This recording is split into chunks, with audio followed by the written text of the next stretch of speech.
Bapa di dalam surga, kami mengucap syukur. Kalau Engkau Tuhan memenuhi akan kota kami, memenuhi akan keluarga kami, memenuhi akan bangsa kami. Dengan nama-nama-Mu Tuhan, nama yang mengatasi segala nama. Buat hati kami penuh percaya akan Kau Tuhan. Buat hati kami tidak digentarkan Tuhan oleh apapun yang kami lihat dan kami dengar Tuhan. Kami menyerahkan hati kami, membulatkan hati kami untuk terus percaya kepadamu Tuhan. Permuliakan nama-Mu dalam hidup kami Tuhan. Kami menyadari banyak kelemahan dan kekurangan kami, tapi Engkau terus mengingatkan kami bahwa Engkau sudah memberikan kepada kami senjata kemenangan itu untuk kami memainkan kecapi kami Tuhan. Menaikkan pujian dan penyembahan kami selalu Tuhan di hadapan-Mu, sehingga hadirat-Mu Tuhan menguasai kami. Dan kami semua Tuhan boleh mengusir semua ketakutan yang ingin menyerang kami Tuhan. Kami mengucap syukur Tuhan, pujian dan kemenangan yang Engkau berikan kepada kami, kecapi yang Engkau berikan, busur kemenangan yang Engkau berikan, tongkat otoritas adalah kuasa-Mu Tuhan. Kami mengucap syukur untuk semua yang terus Engkau beritahukan kepada kami Tuhan. Kami mau terus Tuhan berpegang kepadamu. Engkau yang pegang tangan-tangan kami Tuhan. Kami mengucap syukur, biarlah Tuhan kami senantiasa boleh hidup di dalam hadirat-Mu. Dalam nama Tuhan Yesus Kristus kami mengucap syukur dan berdoa. Amin. Shalom saudara-saudara.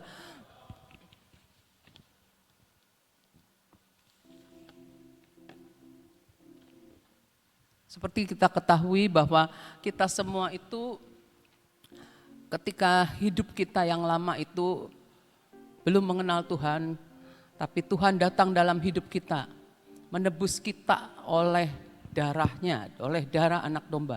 Sehingga kita ini jadi milik Tuhan. Setelah kita jadi milik Tuhan, kita kan dibeli sama Tuhan. Terus kita ini jadi tempat atau bait kudusnya Tuhan. Ya.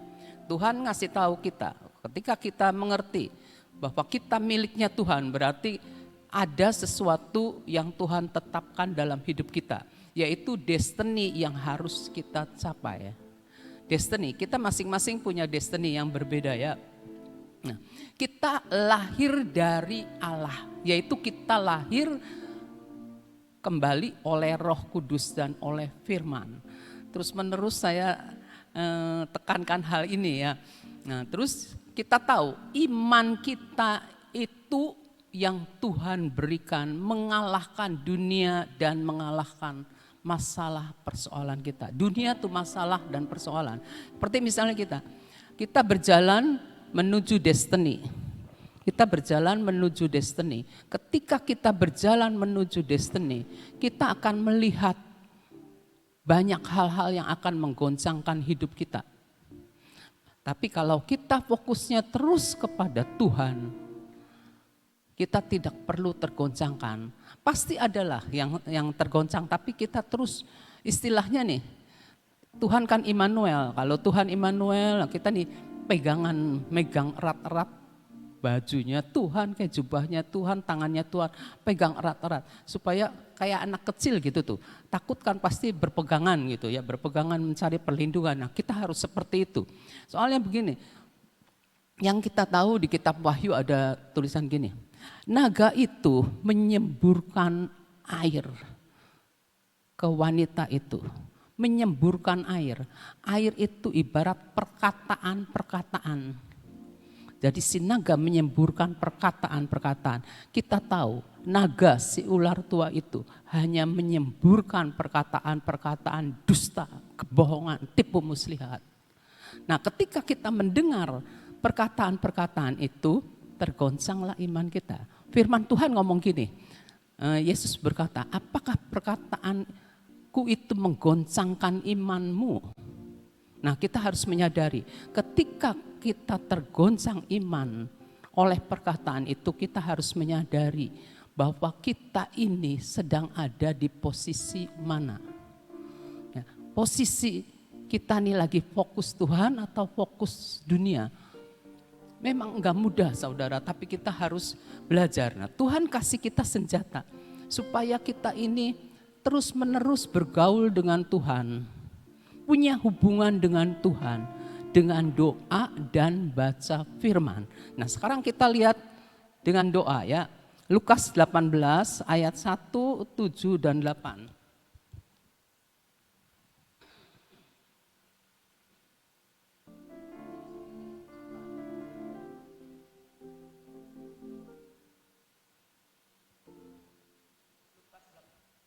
Lukas 18.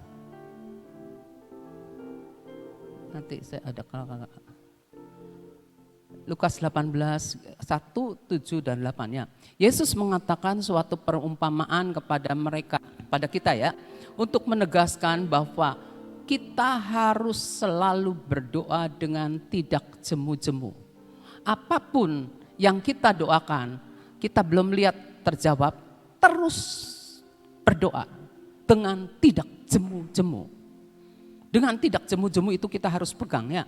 Tidakkah Allah akan membenarkan orang-orang pilihannya yang siang malam berseru kepadanya? Dan adakah ia mengulur-ngulur waktu sebelum menolong mereka? Aku berkata kepadamu, ia akan segera membenarkan mereka. Akan tetapi jika anak manusia itu datang, adakah ia mendapati iman di bumi? Nah, sekarang kalau kita lihat keadaan dunia, itu enggak usah jauh-jauh lah. Di keluarga saya, keluarga suami saya, keluarga saya sendiri gitu ya. Ini lagi ribut di Jakarta nih. Vaksin, ini ngomong ini, mabok saya. Terus terang aja. Pokoknya saya tidak mau banyak komentar. Nah, kita lihat lagi tergoncang. Satu ngomong ini, satu ngomong cengli, satu ngomong bocengli, satu ngomong yang bocengli tapi buat kita nggak bocengli. Satu ngomong ini, tergantung daripada cara penyampaian. Saya kasih komentar, tapi di grup keluarga saya saja saya berani kasih komentar. Saya kasih komentar begini. Terus kata anak saya Japri, "Mah sudah sih mah, enggak usah ngomong kayak gitu." Ya tapi kan saya memikirkan orang yang autoimun. Adik saya itu autoimun saudara. Ngomong ini gini, tapi saya caranya bagaimana buat ngomong. Selasa saya kan ngobrol-ngobrol. Iya umur 68 tidak kena apa itu vaksin. Tidak kena vaksin katanya umur 68 loh ya. Tapi di Jakarta kok kenapa orang lansia suruh buru-buru divaksin. Semua itu orang mikirnya, ada lagi yang bilang 10% ya. Hanya 10% itu tuh apa daya tahan yang bisa kalau terima vaksin. Ngapain dalam saya bilang, nih ya kata saya tuh, waktu kita kecil kita kan divaksin cacar. Vaksin cacar seumur hidup sekali. Cuma memang waktu anak kita mulai punya bayi, kan ada suntikan yang 3 kali ya, DPT Kotipa apa gitu tuh, dia kali. Nah saya kan nyuntikin anak saya, satu, enggak panas, enggak anget. Begitu yang kedua anget, udahlah yang ketiga saya stop loh. Anak saya satu pun tidak ada yang tutuk itunya, yang suntiknya full gitu tuh, enggak ada. Saking sebel saya, badannya reaksi anget gitu tuh. Anak kan kalau reaksi anget, ngaku gitu dalam hati saya tuh, enggak. Wis pokoknya saya mikirnya gitu. Beda ini nih mah, beda. Wis pokoknya tapi itu tuh, kata saya itu autoimun dimasukkan virus ya, masukkan virus yang sudah dilemahkan. Nah kata saya kalau virus dilemahkan dimasukkan itu gimana ya? Enggak, itu tuh sudah enggak aktif. Udahlah, stop pokoknya doa aja damai sejahtera. Enggak kelar-kelar kalau ngomong kayak gitu saudara. Makanya kita nih harus berdoa siang dan malam ya.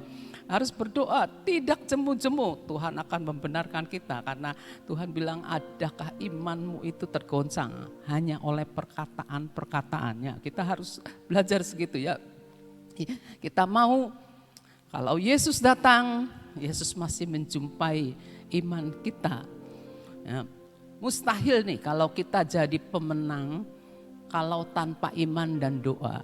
kita bisa doa, Tuhan saya mau mencapai destiny. Tapi di tengah perjalanan kita digentarkan.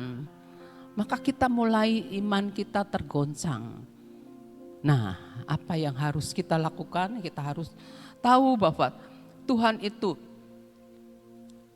menginginkan kita sampai ke destiny kita yang Tuhan tunjukkan. Karena kita nggak bisa hidup karep dewek karena kita sudah ditebus ya. Matius 21 ayat 22. Dan apa saja yang kamu minta dalam doa dengan penuh kepercayaan, kamu akan menerimanya. Doa penuh kepercayaan. Kemarin Indra kalau nggak salah sih. Iman tanpa perbuatan. Perbuatan itu harus seimbangkan, harus kerjasama. Nah sekarang kita harus doa dan iman. Kalau namanya doa ya berarti iman. Bayangkan orang yang belum percaya Tuhan datang ke orang pintar. Ya macam-macam ya orang pintarnya apa gitu ya. Mereka datang ke situ dengan percaya bahwa yang dia minta itu akan dia dapatkan. Sekarang kita yang sudah ditebus oleh darah Tuhan, apakah kita tergoncang dengan fakta lalu ikut-ikutan mereka untuk mencari yang bukan dari Tuhan? Mencari, jadi Tuhan menciptakan manusia, kita nyarinya yang manusianya saja. Bodohlah kita kalau seperti itu. Kita jangan seperti itu, kita datanglah pada yang menjadikan segala sesuatu sumber. Saya pernah diajak sama,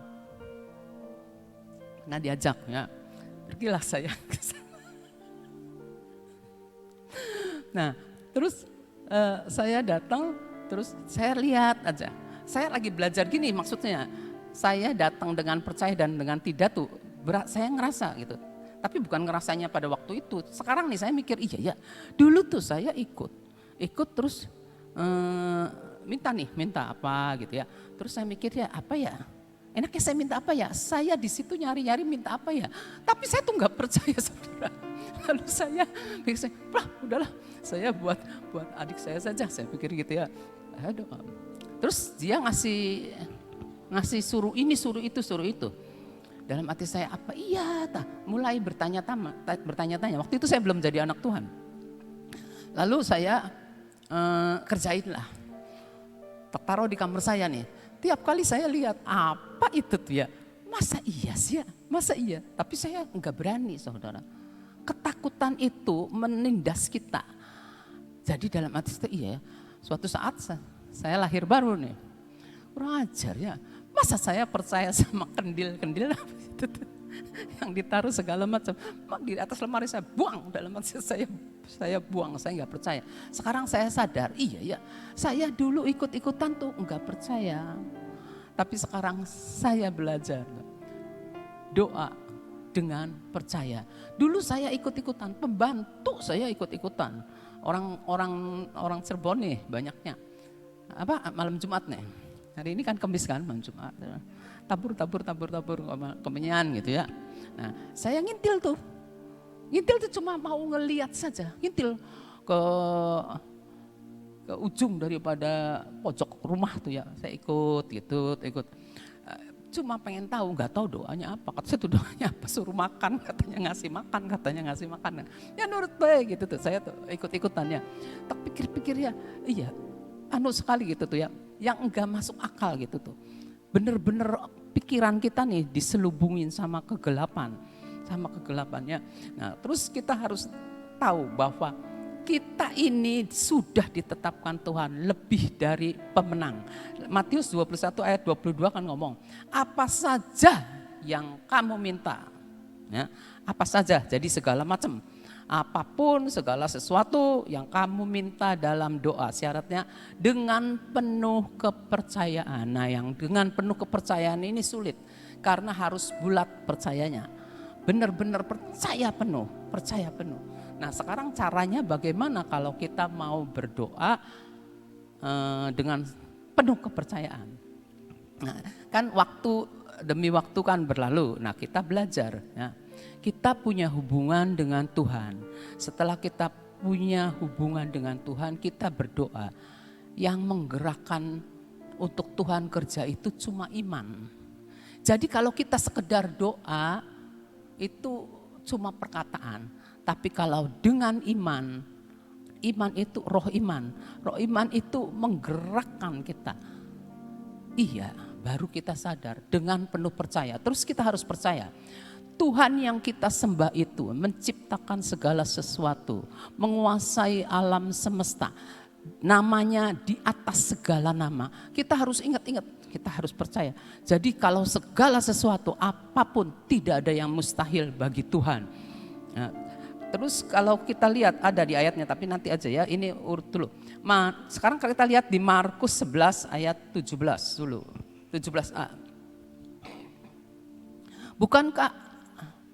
Bukankah ada tertulis, rumahku akan disebut rumah doa bagi segala bangsa.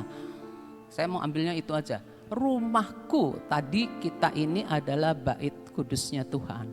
Rumahnya Tuhan, rumah doa. Sekarang kita harus penuhi rumah doa kita dengan doa. Namanya rumah doa harus penuh dengan doa. Seperti gini, dalam hati orang percaya akan mengalir aliran-aliran air hidup. Sekarang kalau tidak penuh airnya di dalam diri kita, bagaimana bisa mengalirkan? Jadi kita nih harus dipenuhi. Rumah doa harus penuh bagi segala bangsa. Tidak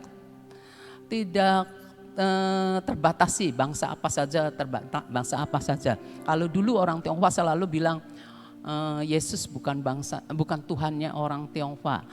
Dulu itunya saya juga ngomong gitu. Duduk Tuhannya kita katanya. Tapi kita tahu Yesus Tuhan segala bangsa. Kita nih rumah doa bagi segala bangsa. Nah kalau rumah doa bagi segala bangsa, maka kita harus terus menerus berdoa. Apapun juga kita belajar mendoakan firman, belajar mendoakan akan peristiwa-peristiwa yang masuk melalui mata kita, melalui telinga kita doakan ya. Kalau udah umur segini kadang-kadang kita terlupa, lalu ditunda terlupa. Jadi pada waktu ada orang cerita apa, langsung dalam hati kita doa. Daripada lupa saudara, suka lupa umur segini suka lupa saudara. Tapi enggak lah, pokoknya jiwa tetap muda ya. Nah kita harus percaya Allah dapat melakukan segala sesuatu yang mustahil sekalipun. Allah dapat, kuasanya tidak terbatas. Seperti Selasa yang lalu saya udah sharekan tentang kuasa Tuhan yang tidak terbatas, jangan dibatasi sama pikiran kita ya. Nah salah satu senjata yang Tuhan beri itu kan 2 Korintus 10 ayat 3-4. Ini ayat yang sudah biasa sebenarnya, tapi saya lagi membongkar-bongkar lagi gitu ya. Memang kami masih hidup di dunia, tetapi kami 2 Korintus 10 ayat 3-4. Tetapi kami itu tidak berjuang secara duniawi. Senjata kami dalam perjuangan bukan senjata duniawi, melainkan senjata yang diperlengkapi dengan kuasa Allah. Tuhan kasih kita salah satunya doa. Nah doanya dikatakan seperti ini, senjata yang diperlengkapi dengan kuasa Allah. Doa kita harus diperlengkapi dengan kuasa Allah yang sanggup untuk meruntuhkan benteng. Nah sekarang kalau kita nih kita berdoa dengan iman, ya iman yang menggerakkan akan Allah ya. Jadi kita harus berdoa, apapun doa kita harus dengan iman. Kemarin saya doain seorang teman dekat ya, masuk kamar operasi. Nah, itu kan jaraknya jauh, mitra keluarga di sana ya.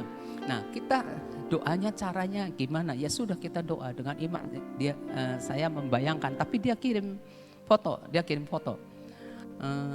tentang kamar operasinya lagi dalam tindakannya. Sudah saya berdoa, tumpangin tangan saya di HP, saya berdoa supaya Tuhan tuntun ahli bedahnya, alirkan aliran kesembuhan. Saya menyerahkan waktu itu Tuhan. Jadi tidak dapat dibatasi. Saya di sini, dia di sana.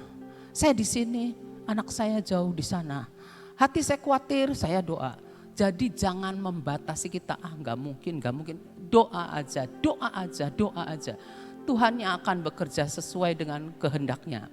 Ya, kita juga dapat minta Tuhan, Engkau mengerahkan malaikat-malaikat untuk melindungi gitu. Kerahkan Tuhan untuk melindungi. Jadi imajinasi kita ini kita membayangkan ada demo di sana, kita bayangkan lagi demo. Nah, kita doanya gimana? Kita berdoa, Tuhan Kau kerahkan malaikat-malaikatmu. Banyak Tuhan malaikat-malaikat, porak-porandakan mereka, bubarkan mereka. Terus kita doa dengan membayangkan dan dengan percaya bahwa malaikat Tuhan itu sedang bekerja. Nah, kita juga bisa berdoa untuk negara tirai besi. Dulu tuh negara tirai besi itu ada Sovietnya juga kalau nggak salah, selain RRTA. Nah, kita doa, itu tertutup bagi Injil.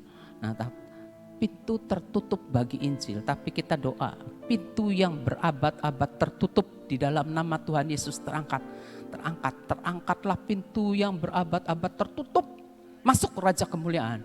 Biar Tuhan Yesus itu dinyatakan di negara kita. Jadi tidak ada yang bisa dibatasi. Kalau kita mikir nggak mungkin negara itu bisa terima ini dan masa bodoh. Pokoknya saya percaya Tuhan kita ini berkuasa, maha kuasa. Kita harus percaya seperti itu. Terus menerus harus ngomong begitu gitu ya.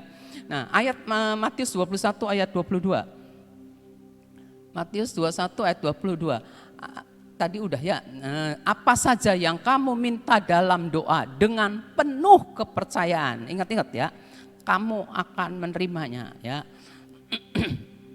Nah, Yeremia 32 ayat 27 ngomong begini. Sesungguhnya, Yeremia 32 ayat 27. Sesungguhnya, akulah Tuhan, Allah segala makhluk. Allah segala makhluk. Adakah sesuatu apapun yang mustahil untukku? Tidak ada sesuatu pun yang mustahil. Kalau saudara tiba-tiba lagi doa, di hati saudara tiba-tiba ada lagu. Tiada mustahil baginya. Stop doanya, nyanyikan lagu itu dengan iman. Nyanyikan saudara, nyanyikan terus. Tuhan ingatkan lagu itu. Ketika lagu itu naik, nggak ada kan orang kalau doa dalam hati ada kan. Tapi kita sekarang sudah belajar doa dengan bersuara ya. Nah sekarang nggak ada orang nyanyi dalam hati. Paling ketika bangun pagi ada nyanyian dalam hatiku, ada nyanyian spontan dalam hatiku kan. Nah tapi kalau Tuhan ingatkan satu lagu, nyanyikan doa itu. Nyanyikan, alirkan. Kita mengalir dengan Roh Kudus ya. Kita doa, sesungguhnya bagi Tuhan tidak ada yang mustahil ya. Nah doa iman ya. Doa dengan iman dapat menjadikan kita pemilik dari apa yang Tuhan wariskan. Tuhan yang wariskan banyak buat kita. Cuma doa dengan iman. Sekali lagi saya mau bagikan tentang Edi Leo lagi ngajarin. Edi Leo ngajarin gini. Tapi ini Tuhan ya. Dimensinya Tuhan, ini dimensi bumi. Kita ada di bumi, ini Tuhan. Tuhan memberikan segala sesuatu yang Dia punya, karakternya, kepribadian Tuhan itu Tuhan berikan kepada kita. Nah, kita di bumi cuma lihat aja, cuma melongo aja gitu, enggak dapat. Kita di bumi harus menaikkan. Kalau radio sih ada istilah frekuensi ya. Frekuensinya harus sama, jadi suaranya bagus ya. Kalau frekuensinya enggak sama, gerodok. Frekuensinya enggak sama, jadi enggak keruan gitu ya. Nah, tapi ini dari pihak Tuhan beri kepada kita. Kita yang ada di bumi, kita mendapatkan segala sesuatu hanya jika kita punya iman. Jadi kita harus menaikkan iman kita. Bagaimana menaikkan iman kita? Kita percaya, oh Tuhan sedang berikan kepada kita. Kita mau ambil, kita harus punya iman. Kalau enggak punya iman, wadahnya itu iman. Sama baik Tuhan ngucurin air. Ada teko ya, teko terkucur air. Lah langka ininya apa Rane? Enggak ada wadahnya itu ya, enggak ada wadahnya ya kebuang. Sama aja kita pernah berdoa. Saya pernah berdoa untuk satu gereja, minyak tertumpah banyak di lantai. Berarti enggak ada wadahnya yang terima. Sayang kan? Nah kita harus tahu, kita harus punya iman. Tuhan itu digerakkan oleh iman kita. Bangkit saudara, jangan lihat kenyataan. Caranya bagaimana untuk kita punya iman? Kita tahu, iman timbul dari pendengaran, pendengaran oleh firman Kristus. Ya, kita harus benar-benar ambil gitu ya. Dikit lagi ya. Nah, minta hal-hal yang mustahil. Kalau Ibu Ina pernah PA ngomong gini, ya Tuhan kita ya Tuhan yang cengli, kalau Tuhan yang cengli-cengli sih itu si manusia. Ya, nah kita nih Tuhan kita itu enggak masuk akal, yang mustahil.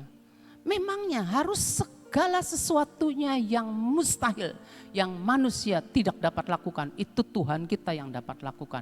Karena Dia adalah Tuhan, Dia adalah pencipta. Jadi kalau kita percaya cuma yang cengli-cengli aja, percaya sama yang biasa-biasa. Kita harus percaya sama sesuatu yang tidak mustahil. Kalau Sion diberikan, yang mati bisa menjadi hidup, yang tidak ada bisa menjadi ada. Itu buat ingetin kita bahwa kita nih jangan lambat dalam mendengar, jangan lambat dalam menerima firman, tetapi kita percaya itu sudah dibuktikan. Jadi kita nih harus ngerti, nah ini nih yang namanya mujizat, ini nih yang Tuhan berikan. Banyak orang cuma dibatasi sama pikiran-pikiran yang terbatas.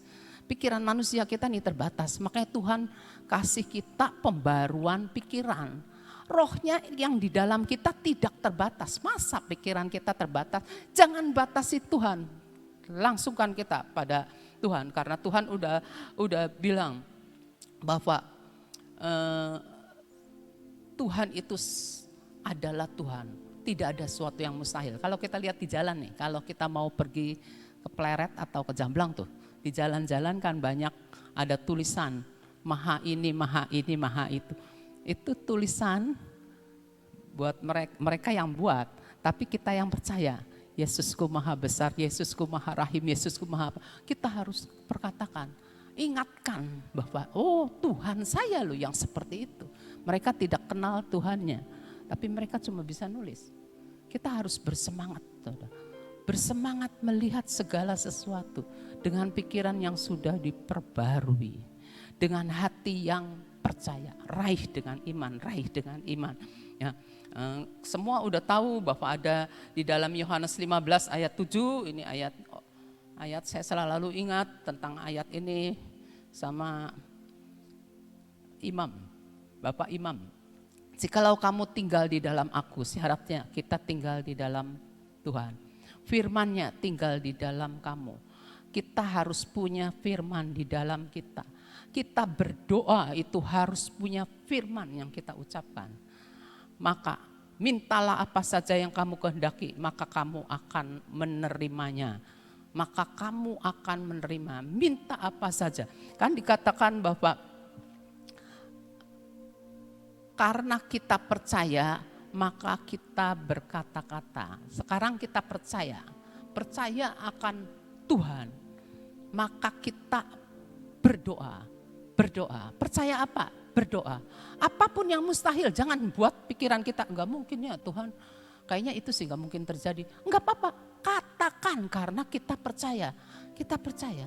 Apapun, saya kalau lihat ada yang kayaknya yang sudah kayak nggak bakal tertolong gitu ya. Tapi orang ini butuh pertolongan. Nah, belas kasihan mengalir, kita berdoa sama Tuhan. Tuhan kasihani Tuhan. Orang ini kita angkat di hadapan Tuhan. Apapun yang Tuhan mau jadi Tuhan. Tapi tolong orang ini Tuhan. Udah serahkan karena kita percaya hanya Tuhan yang sanggup menolong. Tuhan yang sanggup menolong, saudara. Ya, jadi kita harus fokusnya ke Tuhan, Kita harus berdoa, minta campur tangan ilahi atas bumi ini. Ya, kita harus tahu bahwa bumi ketika diciptakan itu amburadul, ya masih kacau balau gitu ya. Tapi Tuhan berfirman, maka semuanya jadi tenang. Terang, teratur. Nah, kita juga harus tahu bahwa kita itu dipakai oleh Tuhan sebagai alatnya. Kita nih sebagai alatnya Tuhan. Supaya kehendak Tuhan bisa terjadi. Tuhan tidak menghendaki kekacauan. Kita bisa berdoa. Nah, doa kita itu adalah alat Tuhan untuk melakukan kehendaknya supaya terjadi di bumi. Bukan kehendak Tuhan bumi seperti ini.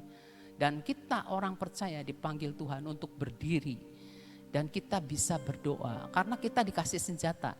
Nah, doa kita itu harus dengan iman. Tuhan sudah memberikan kita kuasa. Dan Tuhan sudah memberikan kita untuk menahan.